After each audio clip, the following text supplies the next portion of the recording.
Brave New World by Aldous Huxley. Chapter 1. A squat, gray building of only 34 stories. Over the main entrance, the words Central London Hatchery and Conditioning Center, and in a shield, the World State's motto, community, identity, stability. The enormous room on the ground floor faced towards the north.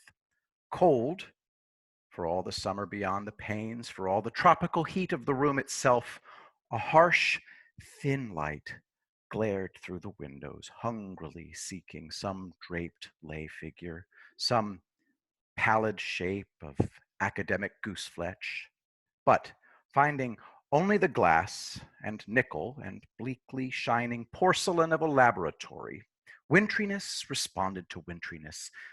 The overalls of the workers were white, their hands gloved with a pale, corpse-colored rubber. The light was frozen, dead, a ghost.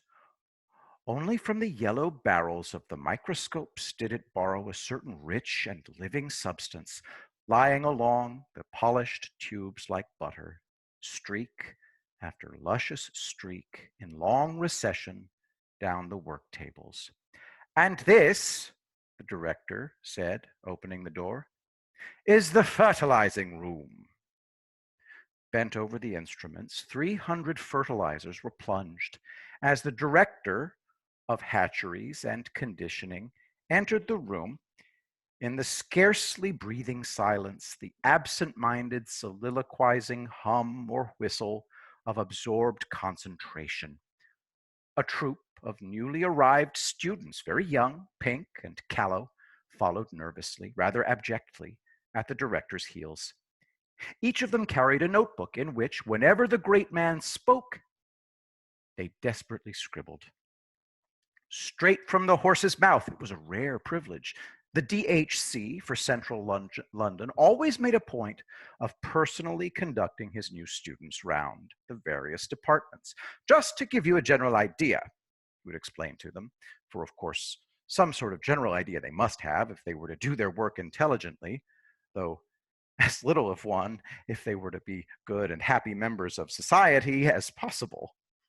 For particulars, as everyone knows, make for virtue and happiness. Generalities are intellectually necessary evils. Not philosophers, but fret sawyers and stamp collectors compose the backbone of society. Tomorrow, he would add, smiling at them with a slightly menacing geniality, you'll be settling down to serious work. You won't have time for generalities. Meanwhile, it was a privilege. Straight from the horse's mouth, into the notebook, the boys scribbled like mad. Tall and rather thin, but upright, the director advanced into the room.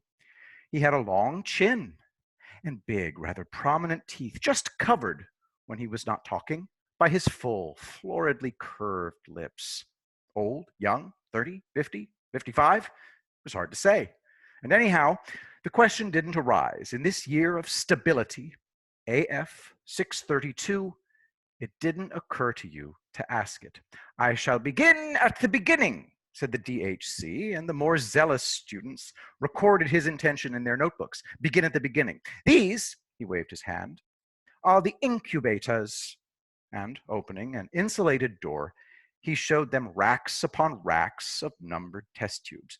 The week's supply of ova kept, he explained, at blood heat, whereas the male gametes, and here he opened another door, they have to be kept at 35 instead of 37. Full blood heat sterilizes. Rams wrapped in thermogene beget no lambs.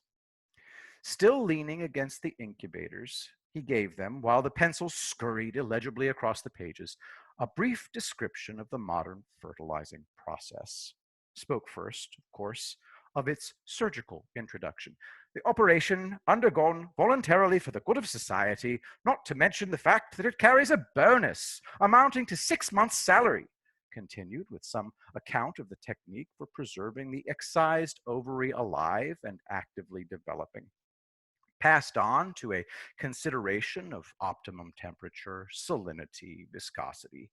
referred to the liquor in which the detached and ripened eggs were kept, and leading his charges to the work tables, actually showed them how this liquor was drawn off the test tubes, how it was let out drop by drop onto the specially warmed slides of the microscopes, how the eggs which it contained were inspected for abnormalities, counted, and transferred to a porous receptacle, how, and he now took them to watch the operation, this receptacle was immersed in a warm bouillon containing free swimming spermatozoa at a minimum concentration of 100,000 per cubic centimeter, he insisted, and how, after 10 minutes, the container was lifted out of the liquor and its contents re-examined, how, if any of the eggs remained unfertilized, it was again immersed, and, if necessary, yet again, how the fertilized ova went back to the incubators,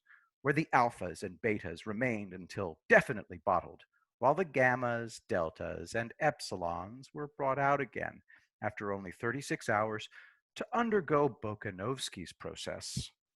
Bokanovsky's process, repeated the director, and the students underlined the words in their little notebooks. 1 egg, 1 embryo, 1 adult normality.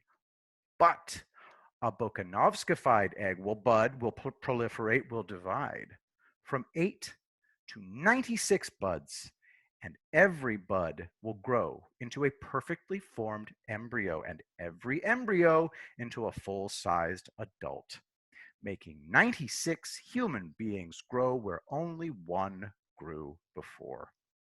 Progress. Essentially, the DHC concluded, Bokanovskification consists of a series of arrests of development. We check the normal growth, and paradoxically enough, the egg responds by budding. Responds by budding. The pencils were busy. He pointed. On a very slowly moving band, a rack full of test tubes was entering a large metal box. Another rack full was emerging. Machinery faintly purred. It took 8 minutes for the tubes to go through, he told them. 8 minutes of hard X-rays, being about as much as an egg can stand. A few died. Of the rest, the least susceptible divided into 2. Most put out 4 buds, some 8. All will return to the incubators, where the buds began to develop. Then, after 2 days, were suddenly chilled, and checked. 2, 4, 8, the buds in their turn budded, and having budded, were dosed almost to death with alcohol, consequently burgeoned again, and having budded, bud out of bud out of bud, were thereafter, further arrest being generally fatal, left to develop in peace. By which time the original egg was in a fair way to becoming anything from 8 to 96 embryos, a prodigious improvement, you will agree, on nature. Identical twins, but not in piddling 2s and 3s as in the old viviparous days, when an egg would sometimes accidentally divide, actually by dozens, by scores at a time. Scores, the director repeated and flung out his arms as though he were distributing largesse. Scores!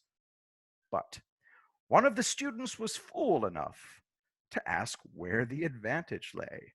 My good boy, the director wheeled sharply round on him. Can't you see? Can't you see? He raised a hand. His expression was solemn. Bokanovsky's process is one of the major instruments of social stability. Major instruments of social stability. Standard men and women in uniform batches. The whole of a small factory staffed with the products of a single Bokanovskified egg. 96 identical twins working 96 identical machines. The voice was almost tremulous with enthusiasm. You really know where you are. For the first time in history, he quoted the planetary motto. Community, identity, stability. Grand words. If we could Bokanovskify indefinitely, the whole problem would be solved. Solved by standard gammas, unvarying deltas, uniform epsilons, millions of identical twins. The principle of mass production at last applied to biology. But alas, the director shook his head, we can't Bokanovskify indefinitely. 96 seemed to be the limit, 72 a good average. From the same ovary and with gametes of the same male to manufacture as many batches of identical twins as possible. That was the best, sadly, a second best, that they could do. And even that was difficult. For in nature, it takes 30 years for 200 eggs to reach maturity. But our business is to stabilize the population at this moment, here and now. Dribbling out twins over a quarter of a century? What would be the use of that? Obviously no use at all. But Podsnap's technique had immensely accelerated the process of ripening. They could make sure of at least 150 mature eggs within 2 years. Fertilize and Bokanovskify, in other words, multiply by 72, and you get an average of nearly 11,000 brothers and sisters in 150 batches of identical twins, all within 2 years of the same age.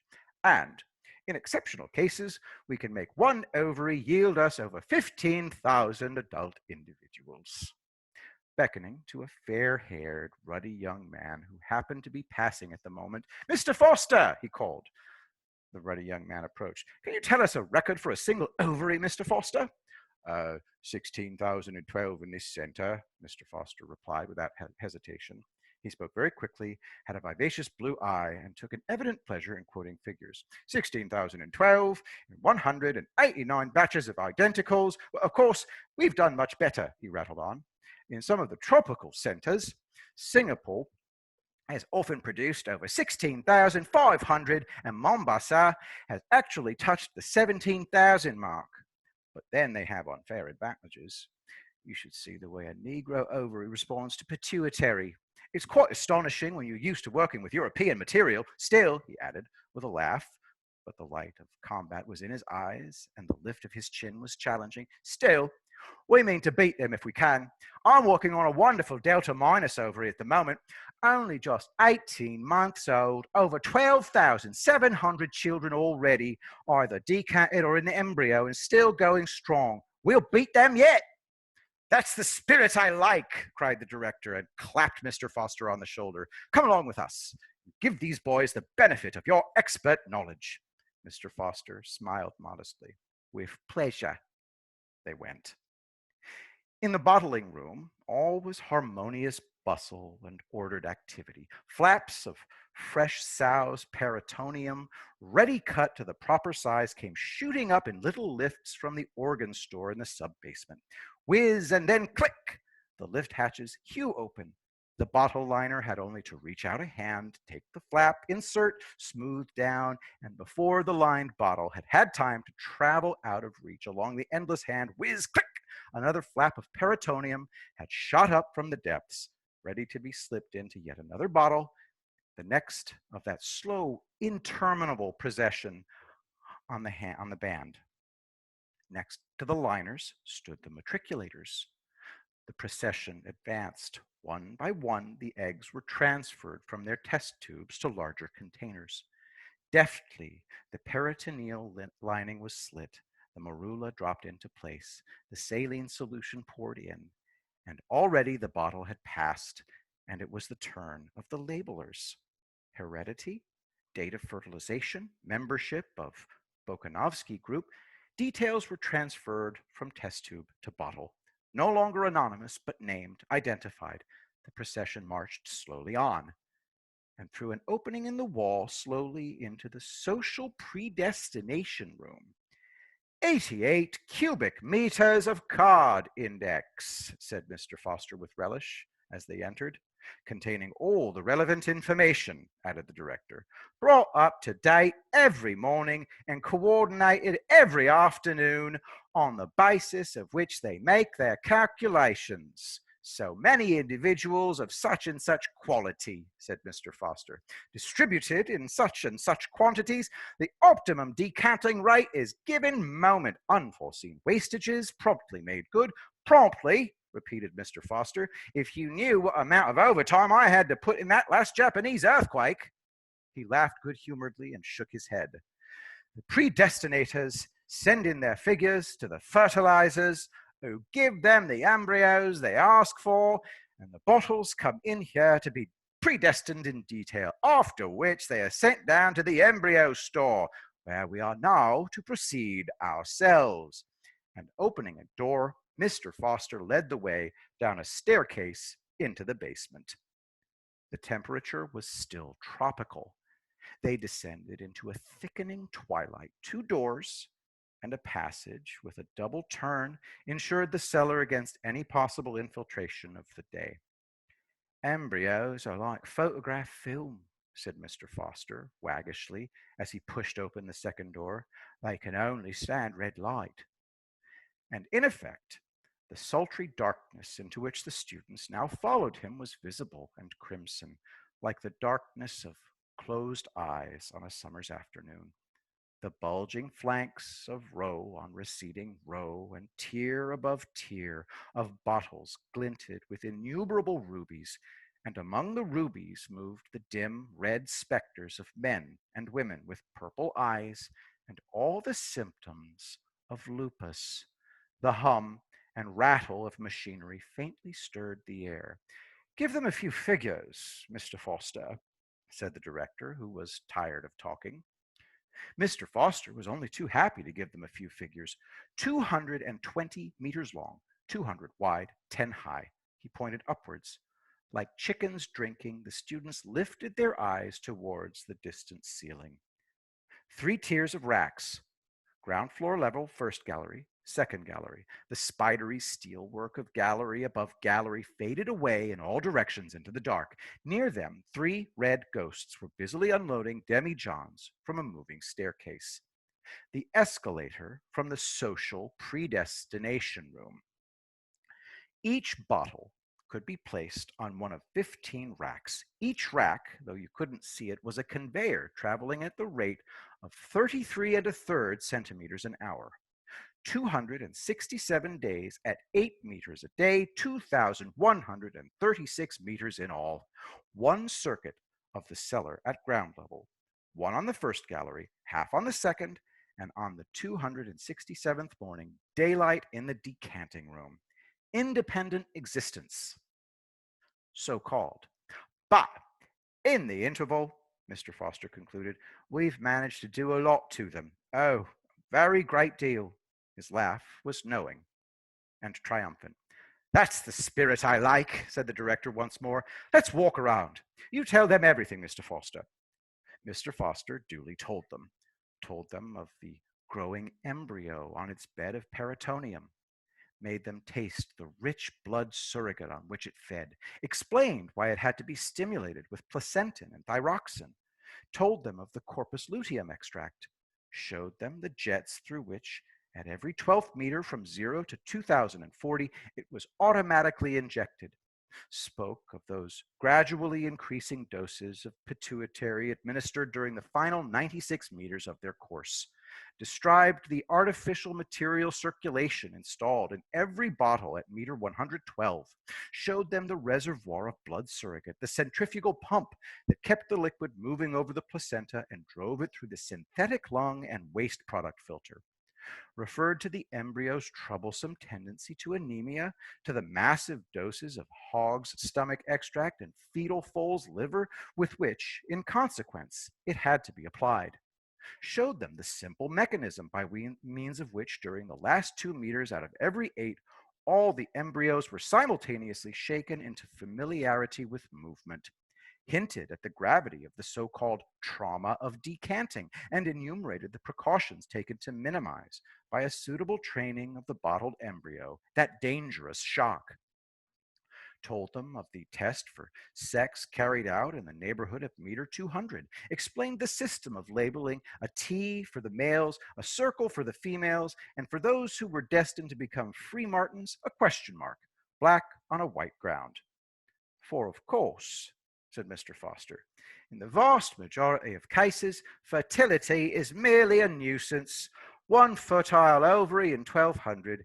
That would really be quite efficient for our purposes, but we want to have a good choice. So, of course, one must have an enormous margin of safety. So we allow as many as 30% of the female embryos to develop normally.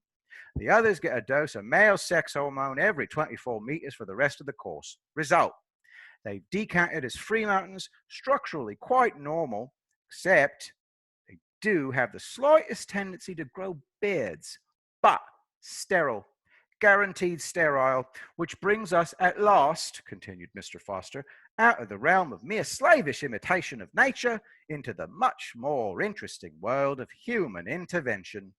He rubbed his hands. For of course, they didn't content themselves with merely hatching out embryos. Any cow could do that. We also predestine and condition. We decant our babies as socialized human beings, as alphas or epsilons, as future sewage workers or future, he was going to say future world controllers, but correcting himself, future directors of hatcheries instead. The DHC acknowledged the compliment with a smile. They were passing meter 320 on rack 11. A young beta minus mechanic was busy with screwdriver and spanner on the blood surrogate pump of a passing bottle. The hum of the electric motor deepened by fractions of a tone as he turned the nuts. Down, down, a final twist, a glance at the revolution counter, and he was done. He moved 2 paces down the line and began the same process on the next pump. Reducing the number of revolutions per minute, Mr. Foster explained, the surrogate goes round slower, therefore passes through the lung at longer intervals, therefore gives the embryo less oxygen. Nothing like oxygen shortage for keeping an embryo below par. Again, he rubbed his hands. But why do you want to keep the embryo below par? Asked an ingenuous student. Ass, said the director, breaking the long silence. Hasn't it occurred to you that an epsilon embryo must have an epsilon environment as well as an epsilon heredity? It evidently hadn't occurred to him. He was covered with confusion. The lower the caste, said Mr. Foster, the shorter the oxygen. The first organ affected was the brain. After that, the skeleton. At 70% of normal oxygen, you got dwarfs. At less than 70, eyeless monsters. Oh, and no use at all, concluded Mr. Foster. Whereas, his voice became confidential and eager, if they could discover a technique for shortening the period of maturation, what a triumph, what a benefaction to society. Consider the horse, they considered it, mature at 6, the elephant at 10, while at 13, a man is not yet sexually mature and is only fully grown at 20. Hence, of course, that fruit of delayed development, the human intelligence. But in epsilons, said Mr. Foster very justly, we don't need human intelligence. Didn't need and didn't get it. But though the epsilon mind was mature at 10, the epsilon body was not fit to work till 18. Long years of superfluous and wasted immaturity. If the physical development could be speeded up till it was as quick as, say, a cow's, what an enormous saving to the community. Enormous, murmured the students. Mr. Foster's enthusiasm was infectious. He became rather technical, spoke of the abnormal endocrine coordination which made men grow so slowly, postulated a germinal mutation to account for it. Could the effects of this germinal mutation be undone? Could the individual epsilon embryo be made a revert by suitable technique to the normality of dogs and cows? That was the problem. And it was all but solved. Pilkington at Mombasa had produced individuals who were sexually mature at 4 and full grown at 6.5. A scientific triumph, but socially useless. 6-year-old men and women were too stupid to do even epsilon work, and the process was an all or nothing one. Either you failed to modify at all, or else you modified the whole way. They were still trying to find the ideal compromise between adults of 20 and adults of 6. So far, without success. Mr. Foster sighed and shook his head. Their wanderings through the crimson twilight had brought them to the neighborhood of meter 170 on rack 9.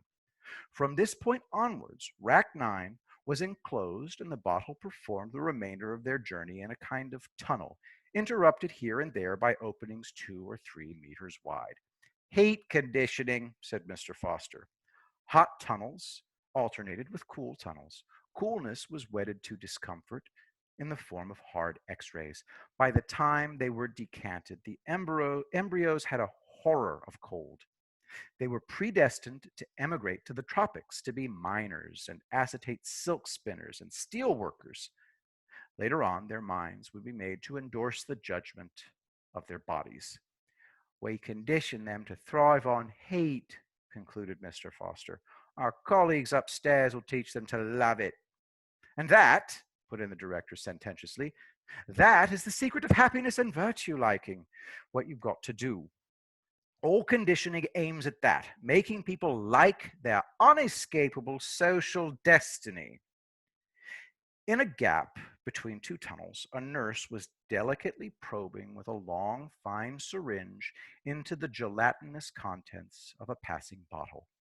The students and their guides stood watching her for a few moments in silence.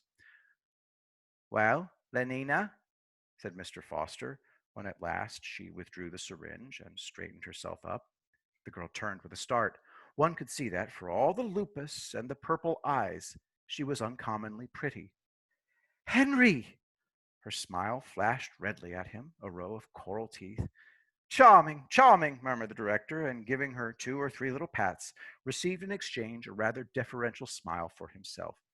What are you giving them? Asked Mr. Foster, making his tone very professional. Oh, the usual typhoid and sleeping sickness. Tropical workers start being inoculated at meter 150, Mr. Foster explained to the students. The embryos still have gills. We immunize the flesh against the future man's diseases. Then, turning back to Lenina, 10 to 5 on the roof this afternoon, he said, as usual. Charming, said the director once more, and with a final pat, moved away after the others. On rack 10, rows of next generation's chemical workers were being trained in the toleration of lead, caustic soda, tar, chlorine. The first of a batch of 250 embryonic rocket plane engineers was just passing the 1100-meter mark on rack 3. A special mechanism kept their containers in constant rotation. To improve their sense of balance, Mr. Foster explained. Doing repairs on the outside of a rocket in midair is a ticklish job. We slacken off the circulation when they're right way up, so that they're off-starved, and double the flow of surrogate when they're upside down. They learn to associate topsy-turvydom with the well-being. In fact, they're only truly happy when they're standing on their heads. And now, Mr. Foster went on, I'd like to show you some very interesting conditioning for Alpha Plus intellectuals. We have a big batch of them on rack 5, first gallery level. He called to 2 boys who had started to go down to the ground floor. They're around about meter 900, he explained. You can't really do any useful intellectual conditioning till the fetuses have lost their tails. Follow me. But the director had looked at his watch. 10 to 3, he said. No time for intellectual embryos, I'm afraid. We must go up to the nurseries before the children have finished their afternoon sleep. Mr. Foster was disappointed. At least one glance at the decanting room, he pleaded. Very well, then, the director said indulgently. Just one glance.